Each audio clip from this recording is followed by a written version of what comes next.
नमस्कार, commodity roundup में आपका स्वागत है। मैं हूं मनीषा गुप्ता। आज बात करेंगे कच्चे तेल की, जहां पर कुछ थोड़ा मूड यहां पर सुधरता हुआ नजर आया है।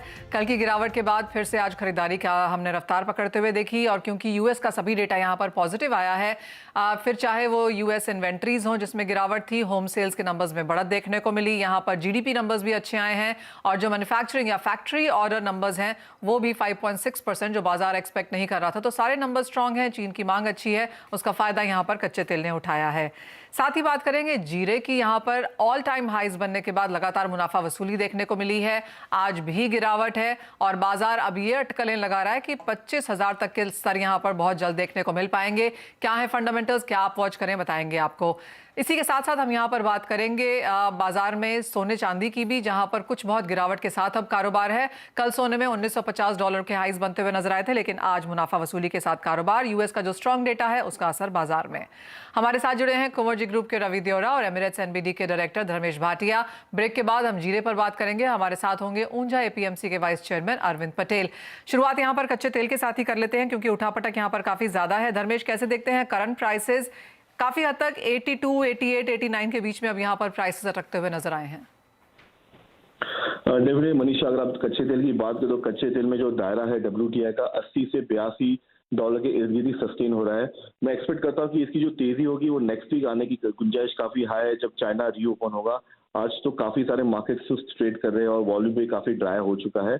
मेरे रिकमेंडेशन रहेगी कि गिरावट पे आप बाइंग करके चल सकते हैं। अगर आप देखिए मार्केट 6,300 6,200 से पलट के फिर से 6,800 और 900 तक तरफ की दौड़ लगा रहा है, तो मैं रेकमेंड करूंगा बाय ऑन डिप्स की स्ट्रैटेजी रहेगी। पोजिशनली 7,000 7,300 तक के टारगेट के लिए आप कच्चे तेल में निवेश करके चल सकते हैं। पर गैस के प्राइसेस आपकी स्क्रीन पे लेके आना चाहेंगे, क्योंकि यहाँ पर जोरदार गिरावट देखने को मिली है। अगर आप 2023 एज अ साल देखें तो यहाँ पर अब तक 30% की गिरावट हम देख चुके हैं। पिछले 6 हफ्तों में यहाँ पर 57% की गिरावट है, और अब अगस्त के जो हाईज थे, जब नेचुरल गैस $10 पे था, वहां से अच्छी खासी मुनाफा वसूली है। तो 700 के स्तर उस टाइम पे हमने नेचुरल गैस में आते हुए देखे थे। इस वक्त नेचुरल गैस $3 के भी नीचे कारोबार कर रहा है, और यहां पर हम देख सकते हैं 250 रुपए की गिरावट, यहां पर 250 रुपए से नीचे फिलहाल कारोबार है। कैसे देखते हैं रवि 240 के लेवल्स को? इस वक्त भी 2% की गिरावट, क्या करना चाहिए?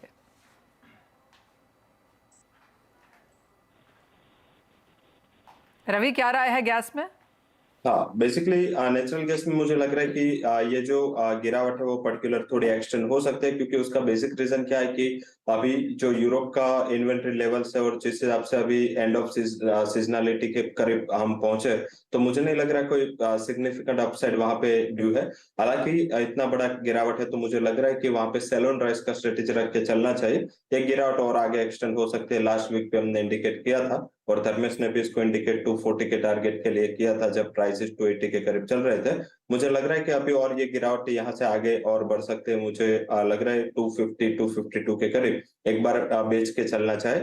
शॉर्ट टर्म के लिए ट्रेड रखना है। डाउन साइड 220 तक के लेवल में एक्सपेक्ट कर रहा हूँ, एंड 270 के स्टॉप लॉस लगाए, क्योंकि जैसे हम फरवरी मिड जाएंगे उसके बाद जैसे ये जो कोल्ड वेव कम होगा और बाद में हीटिंग डिमांड कम होगी, मुझे लग रहा है कि प्राइसेस में एक सिग्निफिकेंट गिरावट आएगी, क्योंकि इन्वेंट्री सबने जो रशिया के फियर के हिसाब से हाई लेवल पे रखी है, तो इसका एक नेगेटिव इम्पैक्ट शायद प्राइस पे आता हुआ दिख सकता है। ओके, सो 240 जो आप दोनों के ही लेवल से वहां पर गैस फिलहाल कारोबार कर रहा है, ट्रेड कर रहा है। आप भी कहेंगे धर्मेश कि यहाँ से 220 200 तक के लेवल्स की राह देखनी चाहिए? डेफिनेटली मनीषा, इनफैक्ट मैं और रवि लास्ट 2 महीने से यही कमोडिटी पे मंदी के ही कॉल दे रहे हैं, और दोनों के टारगेट ऑलमोस्ट 240 थे, वो आ चुके हैं। मैं एक्सपेक्ट करता हूँ कि जो गिरावट है वो जारी रहेगी। एक्सपेक्ट करें कि 220 से 200 के स्तर भी देखने मिल सकते हैं। अगर रुपया फॉर्म हो गया तो ये गिरावट और एक्सटेंड हो सकती है। जो तेजी का माहौल है इसमें मेरे हिसाब से जून जुलाई की मंथ में आने की गुंजाइश है, क्योंकि जब हरिकेन सीजन होता है और ऑफशोर ड्रिलिंग बंद हो जाती है, वो टाइम पे ये कमोडिटी घूमने लग जाती है। तो मैं रेकमेंड करूंगा कि अभी करंट सिनारियो में तो उछाले बिकवाली करके चल सकते हैं। 280 का स्टिक स्टॉप लॉस मेंटेन करके हर लेवल पे आप बिकवाली करके चल सकते हैं। मैं रेकमेंड करूंगा जिन्हें निवेश करना है वो वेट एंड वॉच की स्ट्रैटेजी रखे। ये कमोडिटी की जो वॉलेटिलिटी बहुत ज्यादा है, और बिना स्टॉप लॉस के इसमें ट्रेड ना करें। ऑलराइट, कुछ और गिरावट यहाँ पर एक्सपेक्ट की जा सकती है। बात करते करते यहाँ पर 2.25% अब यहाँ पर मुनाफा वसूली हम नेचुरल गैस में आता हुआ देख रहे हैं और बात यहाँ पर 220 200 तक की भी की जा रही है। तो शॉर्ट साइड पे ही फिलहाल नियर टर्म के लिए यहाँ पर कारोबार करना चाहिए। बात अब यहाँ पर मेटल्स की करते हैं और जिस तरह का डेटा यहाँ पर धर्मेश यूएस की तरफ से कल आया है, सारा का सारा पॉजिटिव रहा। इन्वेंट्रीज की चिंता यहाँ पर ऑलरेडी है, प्रोडक्शन यहाँ पर बहुत ज़्यादा नहीं है, चाइना की डिमांड अच्छी खासी होने की एक्सपेक्टेशन है। तो सारे फैक्टर्स यहाँ पर सपोर्टिव हैं और एक और दिन है आज जहां पर सभी मेटल्स में बढ़त के साथ कारोबार। देखिए, बेस मेटल में तो हम कंटिन्यूसली, मैं और रवि इसमें बुलिश ही है। स्पेशली हमारे जो दो काउंटर है, एक है जो किंग कॉपर कहलाता है और दूसरा है जिंक। अगर आप देखिए दोनों में काफी अच्छी बढ़त देखने मिली है। कॉपर ऑलमोस्ट 800 पहुंच चुका है। फंडामेंटली टेक्निकली काफी फर्म है और जिस दिन चाइना ने रीओपन किया 1 महीने पहले, उस दिन से ऑलमोस्ट 8 से 10% की तेजी आपको जिंक और कॉपर में देखने मिली है। मैं एक्सपेक्ट करता हूँ कि ये तेजी बरकरार रहेगी। स्पेशली कॉपर की तरफ एक्सपेक्ट करिए कि 820 से 840 के स्तर आपको पोजिशनली देखने मिल सकते हैं। और दूसरी जिंक की बात है, जिंक की अगर देखिए तो जिंक ऑलमोस्ट 300 के ऊपर ट्रेड कर रहा है और इसमें क्षमता है 320 से 330 जाने की। तो ये काउंटर पे भी मैं सलाह दूंगा कि आप बाइंग करके चल सकते हैं। काफी फंडामेंटली इसमें काफी स्ट्रॉन्ग न्यूज आ रही है मार्केट में और बाइंग कंटिन्यूज चल रही है। प्लस चाइना का भी डिमांड काफी हाई है। तो ये पूरा का पूरा जो पैक है ये पॉजिटिव की तरफ बेट कर रहा है और मैं रेकमेंड करूंगा ट्रेंड के अगेंस्ट ना जाके हर गिरावट में आप बाय करके चल सकते हैं। इस पे मेटल्स में खरीदारी की राय है, कॉपर, एल्यूमिनियम, जिंक स्पेशली यहाँ पर लगातार आपको तेजी दिखाते हुए। रवि, आपका फेवरेट मेटल यहाँ पर क्या है? जिंक काफी टाइम से फेवरेट रहा है और पर्टिकुलर उसने रिवॉर्ड भी दिया है। मुझे लग रहा है कि ये तेजी और आगे बढ़नी चाहिए।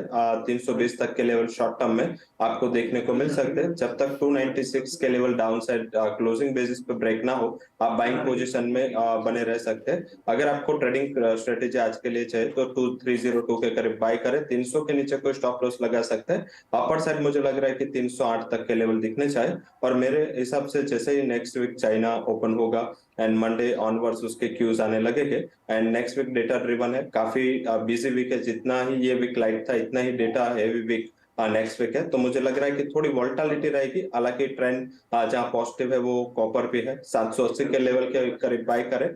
768 का शॉर्ट टर्म का स्टॉप लॉस होना चाहिए। 810 तक के लेवल में इसमें पे एक्सपेक्ट करता हूँ। तो मैं डेफिनेटली सहमत हूँ धर्मेश और हमने काफी टाइम से कॉपर एंड जिंक में जो हमारा बाइंग रिकमेंडेशन दिया उसने रिवॉर्ड भी किया और अभी और ज्यादा रिवॉर्ड बढ़ने की मुझे आशा इसमें दिख रही है। ऑलराइट, रवि एंड धर्मेश, आप एक दूसरे को काफ़ी यहाँ पर कॉम्प्लीमेंट कर रहे हैं और क्लियरली आप शो में साथ भी होते हैं तो आपको याद भी है कि कौन से टारगेट्स हैं और काफ़ी हद तक दोनों का सेम राय भी रही है और मार्केट्स उस हिसाब से मूव भी करे हैं। तो आप दोनों को ही कंग्रेचुलेशंस उस लिहाज से। बात अब यहाँ पर प्रेशस मेटल की भी कर लेते हैं क्योंकि सोने चांदी में कुछ मुनाफा वसूली है। यूएस का डेटा जो बेहतरीन आया है उसका असर हमने यहाँ पर सोने चांदी में आता हुआ देखा है। इवन एज डॉलर इंडेक्स 102 के नीचे है, लेकिन बाजार को लगता है और बाजार थोड़ा सा कॉशियस है अब कि 1 फरवरी को किस तरह की मीटिंग और किस तरह की गाइडेंस कमेंट्री हम सुन सकते हैं। तो उसके पहले कुछ मुनाफा वसूली। कल $1950 प्रति आउंस का हाई बनाया था अंतरराष्ट्रीय बाजारों में, वहां से $25 तक की गिरावट के साथ फिलहाल यहां पर कारोबार। और भारतीय बाजारों में भी जो हमने ऑल टाइम हाईज बनते हुए देखे थे वहां से 1000 से ज्यादा रुपए की गिरावट अब यहां पर दर्ज की जा चुकी है। रवि, कैसे देखेंगे सोने के प्राइसेस को? गोल्ड में थोड़ा मुझे लग रहा है कि जो फंडामेंटल डेवलप हो रहे हैं, जो यूएस के डेटा पॉजिटिव आए थे कल, तीनों डेटा एक्सपेक्टेशन से काफी अच्छे रहे थे। आज कोर पीसी प्राइस इंडेक्स के नंबर है, इसमें भी 0.2% के सामने मंथ ऑन मंथ बेसिस पे 0.3% आने की उम्मीद है।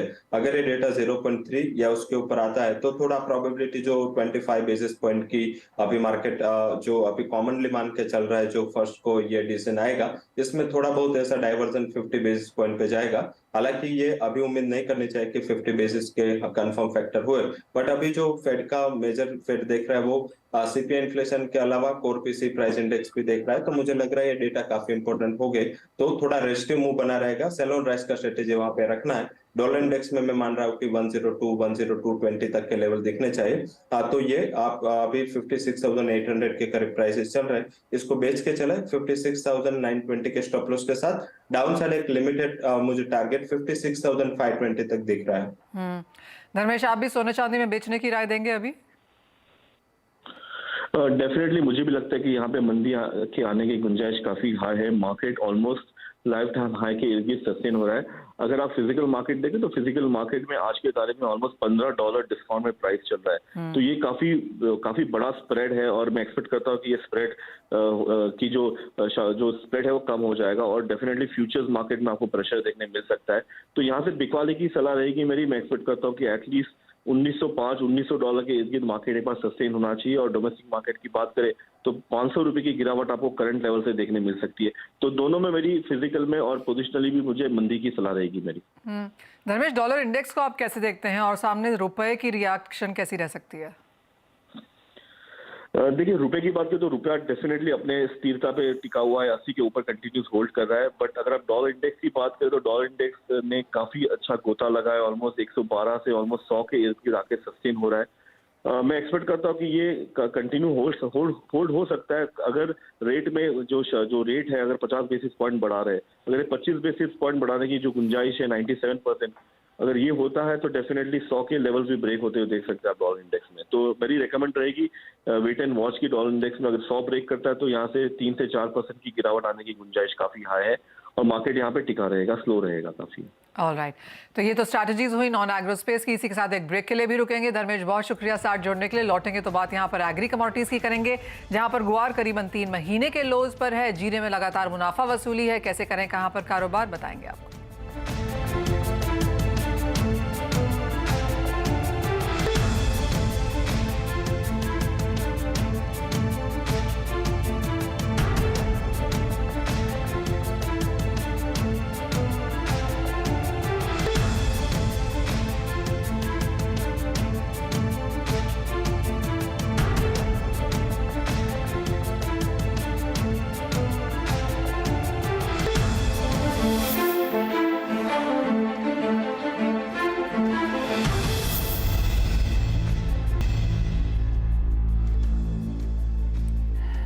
स्वागत है आपका। बात अब यहाँ पर जीरे की कर लेते हैं, क्योंकि यहाँ पर एक बार तो लगातार तेजी बनती हुई नजर आई, जहाँ पर हमने भाव 36,000 तक जाते हुए देखे और अब वहां से लगातार मुनाफा वसूली भी है। ऑल टाइम हाई से अगर देखें तो भाव अब तक 14% तक गिर भी चुके हैं।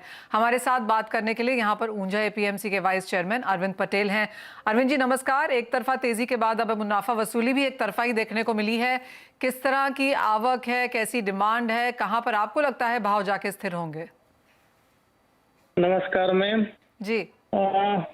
जीरे में फिलहाल नया क्रॉप सेफ है और वेदर कंडीशन बहुत अच्छी है जी। इसकी वजह से जो नया क्रॉप आने की उम्मीद थी पहले 55 से 60 लाख बोरी की, वो अब बढ़कर 65 लाख से ऊपर आने की उम्मीद बनी हुई है।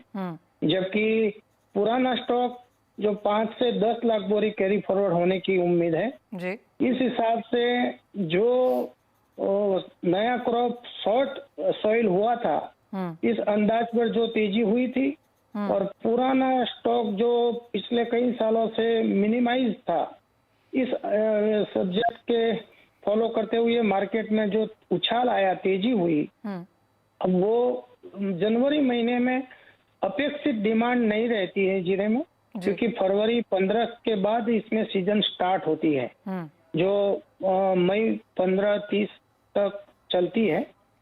इस हिसाब से अभी डिमांड कमजोर है और ऊपरी भावों में लगातार मार्केट वायदे में भी और हाजिर में भी प्रति 20 केजी हाजिर में 1,000 रुपया से भी ज्यादा की मंदी हुई है। ये देखते हुए आधी मंदी हुई है, ये अंदाज है। जो सेफ क्रॉप आ रहा है, अभी जो समाचार है वो देख के ऐसा लगता है कि मार्च एंड तक इसमें वेदर रिलेटेड कोई इश्यू नहीं बनता है, तो अभी और जो जितनी मंदी हुई है और मंदी होने की उम्मीद है। काफी सारे जिन ट्रेडर्स से अरविंद जी हम बात कर रहे थे वो कह रहे थे कि भाव यहाँ पर 25,000 रुपए तक भी आ सकते हैं। अगर 27 टूटता है तो 25 की भी पॉसिबिलिटी है। क्या इतनी बड़ी गिरावट की एक्सपेक्टेशन आपको भी है? क्यों मैम, कि जो सेफ क्रॉप आने वाला है तो फिर कोई तेजी का रीजन फिलहाल बचता नहीं है। ठीक है, सीजन में अप्रैल में इसका टर्निंग पॉइंट बनेगा, क्योंकि कैसा क्रॉप आता है वो देखकर ही स्टॉकिस्ट हो या किसान अपना बिजनेस आगे इसके अंदर इन्वेस्ट करते हैं। इस हिसाब से अभी फिलहाल तो जो मंदी का माहौल चल रहा है वो कंटिन्यू रहेगा। दूसरा, एक्सपोर्ट की डिमांड भी ऊपरी भाव में कमजोर हो गई है। इसलिए, और डोमेस्टिक डिमांड तो वैसे भी जनवरी में नहीं रहती है, फरवरी 15 के बाद ही शुरू होती है, और उसमें भी नया माल आना शुरू हो जाता है उस टाइम। और तो जिस तरह से अभी मैंने बताया मैम जी कि क्रॉप सेफ आने की उम्मीद पर ये मार्केट टूट रहा है। तो अरविंद जी, आप कह रहे हैं कि तेजी की यहाँ पर कोई गुंजाइश नहीं है, जो बढ़त बाजार में आनी थी वो आ चुकी है और यहाँ से अब एक तरफा गिरावट ही देखने को मिलेगी और भाव 27-25 कहीं तक भी जा सकते हैं। ये मंदी का दौर जो चल रहा है वो कहीं ना कहीं स्टेबल होगा, और नेक्स्ट जो क्रॉप मार्केट में आने वाला है उसकी भी कोई कैलकुलेशन बैठेगी। उसमें नया साल का जो आगे की तेजी मंदी है, पूरा साल बाकी है अभी माल आने के बाद, उसमें जो तेजी मंदी आगे होगी वो तो प्लस होने की जरूर गुंजाइश है, मार्केट में आगे तेजी भी दिखेगी। लेकिन फिलहाल नया माल आने तक इसमें और फिलहाल तेजी संभव नहीं है। माल आने के बाद जैसे मार्च का अप्रैल 2 महीना ये व्यापारी हो या किसान देखेंगे कि कैसा क्रॉप आया है, सेफ है, कितना आया है, इसके अंदाज पर पूरे 2023 के एंड तक नया तेजी मंदी निकलेगा, और वो जरूर तेजी होगा बाद में, लेकिन पीछे तेजी होगा, फिलहाल तेजी संभव नहीं लगती। चलिए, अभी की तेजी यहाँ पर हो चुकी है, यहाँ से मुनाफा वसूली है, तेजी लौटेगी लेकिन अब बाद में। अरविंद जी, बहुत शुक्रिया साथ जुड़ने के लिए। रवि, आप कैसे देखते हैं यहाँ पर, आपको क्या लगता है कहाँ नियर टर्म एक सपोर्ट है अभी के फिलहाल यहाँ पर बेच के अगर काम करना है तो कहाँ तक के लिए?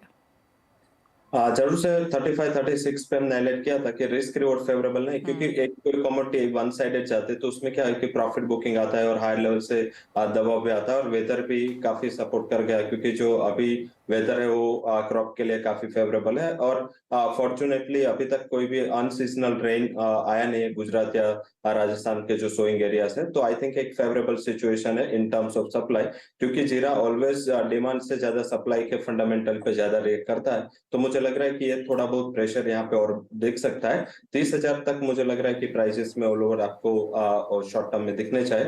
अपर साइड जब तक ये 32,880 के ऊपर क्लोज ना हो तब तक ये मुझे लग रहा है कि सेल ऑन राइज का स्ट्रेटेजी रखना चाहिए अराउंड 30,200 के करीब। पर ध्यान रखें, जब मींस प्राइसेस की बात करें तो जो 25 टारगेट आ रहे हैं या 27 आ रहे हैं, इसमें थोड़ा ऐसा ध्यान रखें कि जैसे 30 के नीचे प्राइसेस ब्रेक डाउन हो गए, उसका पेस जो अभी गिरने का इतना ज्यादा पेस नहीं रहेगा, क्योंकि लोअर लेवल पे बायर्स भी एक्टिव हो जाते हैं। तो ध्यान रखें, उससे ज्यादा मुझे लग रहा है कि 30,000 या 29,000 कोई भी गिरावट आते हैं उसमें एक बार शॉर्ट साइड मुनाफा वसूली कर ले। साथ ही साथ बात यहाँ पर गुआर की करेंगे, और इवन एज इस साल की शुरुआत यहाँ पर ठीक ठाक हुई थी और बाजार को लग रहा था कि और भी तेजी देखने को मिलेगी, लेकिन ऐसा हुआ नहीं। रवि, जिस तरह की गिरावट लगातार वन वे हम गुआर में आता हुआ देख रहे हैं, यहाँ से क्या करने की राय है? मुझे लग रहा है ये गिरावट थमेगी, ये अगले सप्ताह से ये आपको दिखेगा। पर्टिकुलर रीजन है क्योंकि जो गुआर में सबसे ज्यादा तेजी आई थी, और इसके फंडामेंटल ये थे कि अक्टूबर से लेकर दिसंबर तक जो गुआर स्प्लिट का एक्सपोर्ट है हमारा चाइना की ओर, वो काफी बड़ा, और जो गुआर का उसमें एक्सपोजर रहता है एक्सपोर्ट साइड, वो हमारा सबसे हाईएस्ट रहता है, वो यूएस में या रशिया में रहता है, उससे कई ज्यादा अच्छा एक्सपोर्ट हमने चाइना में किया। तो चाइना बंद है, मीन्स लॉकडाउन के बाद भी देखे तो अभी लूनार आया, लूनार के बाद जो ओपनिंग थीम होगी उसमें आपको एक प्राइसेस में उछाल देखने को मिलेगा। इन टर्म्स ऑफ डिमांड पे मुझे लग रहा है कि अच्छी डिमांड आनी चाहिए। लेवल स्पेसिफिक मेरा मानना है कि गुआर सीड 5800 एंड गुआर गम 12,200 ये उसका बॉटम होना चाहिए, ये करीब बाय करें। शॉर्ट टर्म में स्टॉप लॉस गुआर सीड में रहेगा 5720। मुझे लग रहा है 6,000 तक के लेवल आपको एक सप्ताह में गुआर सीड में दिखने चाहिए। वही गुआर गम में मेरा एक्सपेक्टेशन है कि 13,100 तक के लेवल दिखने चाहिए। तो दोनों कमोडिटीज में बाय एंड डिप्स रखना है, और गुआर गम का स्टॉप लॉस 12,000 का रहेगा। तो दोनों कमोडिटी में मुझे लग रहा है अगले सप्ताह एक शॉर्ट कवरिंग दिखनी चाहिए। ऑलराइट, तो जीरे में कुछ गिरावट और देखने को मिल सकती है, 30,000 तक के लेवल्स आपको बनते हुए नजर आएंगे, और गुआर सीड गुआर गम में भी कुछ गिरावट है, तो डिप्स पे बाइंग की स्ट्रैटेजी फिलहाल आप यहाँ पर अपना के चल सकते हैं। बहुत शुक्रिया रवि आपका साथ जुड़ने के लिए। इसके साथ मुझे भी दीजिए इजाजत। जब लौटेंगे तो बात यहाँ पर करेंगे इक्विटी मार्केट्स की, जहाँ पर मुनाफा वसूली या गिरावट अब भी जारी है।